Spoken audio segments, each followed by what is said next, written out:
আজি বহুত দিনীয়া আশা এটা মোৰ পূৰণ হ'ল। বহুত দিনৰ পৰা ভাবি আছিলোঁ আমাৰ আগৰ পুৰণা চিমনিটো সলামকৈ, সেইটো কুচিনাৰ আছিলে। ফাইনেলি এই আশাটো মোৰ পূৰণ হ'ল। এইবাৰ এইটো লগাইছোঁ প্লেনৰ। এইটো কিমান ভাল লাগে যেতিয়া নেকি নিজৰ এটা ইনকামৰ পইচাৰে এনেকুৱা এটা বস্তু ল'ব পাৰোঁ, নহয়নে? এওঁলোকৰ এখন ষ্ট'ৰ আছে আমাৰ বিশ্বনাথ চাৰিআলিৰ মধুপুৰ তিনিআলিত। তাতে পাকঘৰৰ চিমনি, একুৱাগাৰ্ডকে ধৰি বহুতখিনি বস্তু পোৱা যায় আৰু তেওঁলোকৰ তাতে ৰিপেয়াৰিঙৰ কামো হয়। এইফালে আছিলে আকৌ মোৰ কেইটামান অৰ্ডাৰ আছিলে chicken fried rice, chicken roll আৰু ভেজ ফ্ৰাইড ৰাইচ।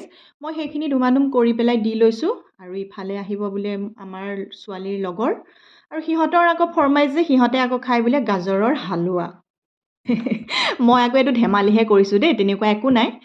সেয়া সিহঁতক চাহ দি ল'লোঁ। তাৰপিছতে ছোৱালীয়ে আকৌ কৈ আছে যে মা মাছৰ টেঙা বনাবা, আলু ভাজি, মাংস, মানে তাইৰ ফৰমাইছ আৰু আমুক আমুক বস্তুখিনি বনাবা। সেইমতে এয়া বনালোঁ।